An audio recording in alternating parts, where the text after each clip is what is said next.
صلو علیہ وآلہ واصحابہ وبارک وسلم۔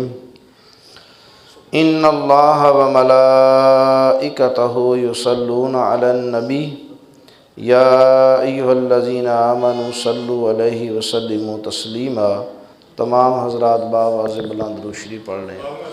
اللہم صلی وسلم علی نبینا محمد، اللہم صلی علی محمد عبدک ورسولک، وصلی علی المؤمنین والمؤمنات والمسلمین والمسلمات۔ قال اللہ تبارک و تعالی فی کلامہ المجید واتخذوا من مقام ابراہیم مصلی۔ صدق اللہ النبی الکریم۔ اما بعد فاعوذ باللہ من الشیطان الرجیم۔ بسم اللہ الرحمن الرحیم۔ ان الصفا والمروۃ من شعائر اللہ۔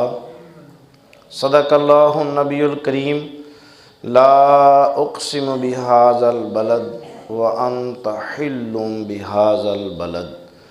عزیزان محترم، قرآن پاک کی 3 آیات آپ نے سنی۔ ایک میں اللہ وحدہ لا شریک نے ارشاد فرمایا واتخذوا من مقام ابراہیم مصلی۔ اللہ آپ جتنے بھی ساتھی مسجد میں تشریف لائیں اور دور دراز سننے والے، اللہ سب کو اپنے گھر کی بار بار حاضری نصیب فرمائے۔ خانہ کعبہ سے کچھ 4 فٹ سے دور ایک جگہ ہے جس کو سعودی عرب کی حکومت نے سونے کے ایک جنگلے میں بند کیا، شیشے کے اندر۔ اس میں ایک پتھر ہے، جس پتھر پہ کھڑے ہو کے حضرت ابراہیم علیہ السلام نے اپنے بیٹے حضرت اسماعیل علیہ السلام کے ساتھ مل کے اللہ کا گھر بنایا تھا۔ باپ اور بیٹے نے اللہ کا گھر بنایا، اور جس پتھر پہ کھڑے ہو کے حضرت ابراہیم علیہ السلام خانہ کعبے کی دیواروں کو دیکھا کرتے تھے کہ یہ سیدھی ہے یا ٹیڑھی ہے، وہ ایک پتھر تھا، اور وہ آپ نے تھوڑا سا فاصلے پہ رکھا، اور وہیں جا کے دیکھتے کہ اب دیوار سیدھی ہے یا ٹیڑھی ہے۔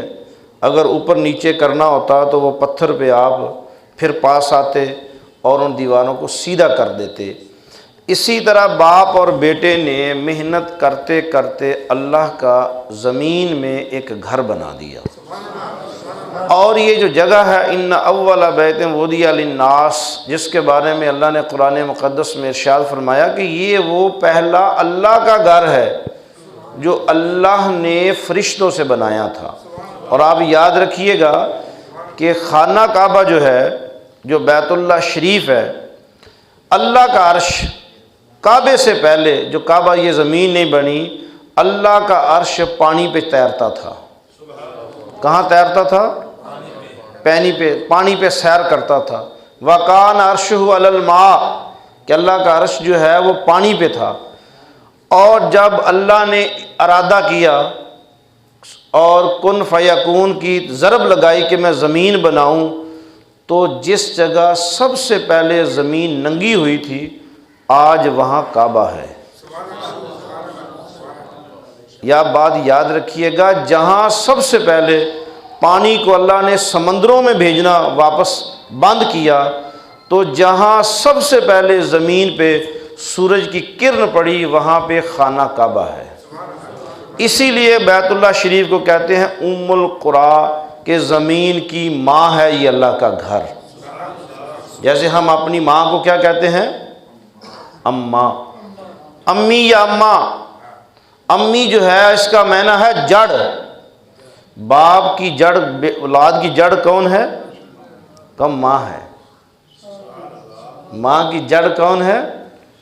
جڑ۔ اور اسی امی سے لفظ بنا امی، جو میرے آقا کی شان ہے کہ الذین یتبعون الرسول النبی الامی، کہ اے مدنی میں اللہ نے آپ کو خود پڑھا کے بھیجا ہے، ان لوگوں کے پاس نہیں بھیجا کہ میرا محمد کسی کالج سے جائے گا، یونیورسٹی پہ جا کے پڑھے گا، بلکہ اے محمد میں نے تو تجھے خود پڑھا کے بھیجا ہے۔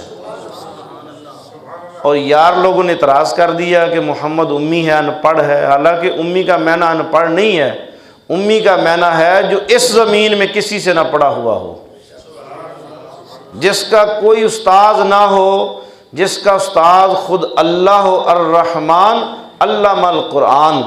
اے مدنی یہ قرآن میں نے سارے کا سارا تیرے سینے میں ڈال دیا۔ تو جہاں سب سے پہلے زمین ننگی ہوئی وہاں پہ اللہ نے امت کے لیے بنا دیا کعبہ۔ یہ کعبہ فرشتوں کی ڈیوٹی لگائی بھئی اس کو بناؤ، کعبہ بن گیا۔ اس کا اندر کا جو احاطہ ہے وہ 18 فٹ چوڑا ہے، اس کے اندر کی جگہ جو ہے۔ اور جب یہ کعبہ فرشتوں نے بنایا تو پھر جب حضرت آدم علیہ السلام کو اللہ نے زمین پہ بھیجا کہ جاؤ اب جا کے جنت سے زمین کی طرف بھیجا، اور جب حضرت آدم علیہ السلام نے وہ گندم کا دانہ کھا لیا اور دونوں میاں بیوی کو ایک جگہ پہ اور دوسری کو دوسری جگہ پہ، اور بعض کہتے ہیں کہ دونوں میاں بیوی پھر 900 سال جدا ہو گئے، بیوی کہاں اور مرد کہاں، دنیا میں ان کے علاوہ کوئی انسان نہیں ہے۔ تو جب پھر حضرت آدم علیہ السلام نے اللہ سے دعا مانگی، ربنا ظلمنا انفسنا وان لم تغفر لنا وترحمنا لنکونن من الخاسرین، کہ بے شک میں نے خود ہی اپنی جان پہ ظلم کیا۔ اور یاد رکھیے گا یہ دعا میرے آقا طواف میں پڑھا کرتے تھے۔ یہ جو دعا ہے نا یہ رسول اللہ صلی اللہ علیہ وسلم کو بہت زیادہ پسندیدہ دعا ہے۔ اب جب یہ دعا مانگی اور ساتھ پھر یاد آیا کہ جب میں جنت میں تھا تو جنت کے ہر درخت پہ، ہر پتے پہ، ہر ٹہنی پہ، ہر نہر کے اوپر ایک نام لکھا تھا، لا الہ الا اللہ اور محمد رسول اللہ۔ کیا نام لکھا تھا؟ لا الہ الا اللہ اور محمد رسول اللہ۔ اسے ہم کیا کہتے ہیں؟ کیا کہتے ہیں؟ سب بولے، حافظ صاحب بتا رہے کیا کہتے ہیں؟ کلمہ۔ کیا کہتے ہیں؟ اچھا کلمہ کی تعریف کیا ہے؟ کلمے کی تعریف کیا ہے؟ اگر کوئی بندہ آپ سے پوچھے بھی کلمے کی تعریف کیا ہے تو کلمہ کس کو کہتے ہیں؟ اب جب عربی زبان ہم بچوں کو پڑھاتے ہیں صرف نحو میں تو یہ بتاتے ہیں کہ کلمہ ایک لفظ کو کہتے ہیں۔ کلمہ کس کو کہتے ہیں؟ ایک لفظ کو۔ ورب ایک ہوتا ہے، دو نہیں ہوتے، یعنی انگلش میں ورب یوز ہوگا اور عربی زبان میں کلمہ ایک لفظ کو کہتے ہیں۔ اب یہاں پہ کلمے کے کتنے لفظ ہیں؟ 24۔ کتنے لفظ ہیں؟ 24۔ جبکہ معنی رکھا گیا کلمہ شریف، اور حرف کتنے ہیں؟ 24۔ تو یاد رکھیے گا کلمے کے حرف 24 ہیں، لیکن سمجھنے والوں کو اشارہ ہے کہ یہ ہر حرف ایک حرف ہے، اس میں ہر حرف جو ہے ایک حرف ہے، کہ لوگوں محمد اور رسول میں کبھی فرق نہ کرنا، محمد اور رسول میں کبھی فرق نہ کرنا، فرق سمجھنا نہ۔ یہ کلمہ ہے اور کلمے کا معنی ہے جو ایک ہو، لا الہ الا اللہ محمد رسول اللہ۔ یہ ہر 12 ہو سکتے ہیں لیکن یہ ترتیب میں کلمہ ایک ہی ہوگا کہ سمجھ آئیں کہ محمد اور خدا ایک ہی ہے۔ ذات میں فرق ہے، وہ مالک ہے، وہ خالق ہے، وہ رازق ہے، وہ مالک لم یزل ہے۔ محمد عربی صلی اللہ علیہ وسلم مخلوق ہیں، آپ نبی ہیں، پیغمبر ہیں، لیکن اللہ نے یہ اشارہ کر دیا لوگوں میں لا الہ الا اللہ مانوں گا اس کی جو محمد رسول اللہ کو مانے گا۔ میں لا الہ الا اللہ مانوں گا کس کی؟ جو محمد رسول اللہ کو مانے گا۔ وہ پڑھنے کو سارا جہان کلمہ پڑھتا رہا۔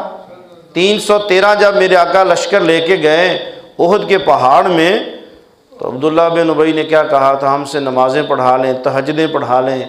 5 نمازیں حضور کے پیچھے قرآن پڑھتا تھا، نمازیں پڑھتا تھا، لیکن دل میں یہ تھا کہ کب کس وقت محمد نعوذ باللہ من ذالک میرے آقا کے بارے میں کہ یہ شہید ہو جائیں اور مدینے کا میں سردار بن جاؤں۔ اب عین موقع پہ جب دشمنوں نے مدینے کو چاروں طرف سے گھیر لیا اور 1000 کا لشکر ہے میرے آقا کے پاس اور مخالف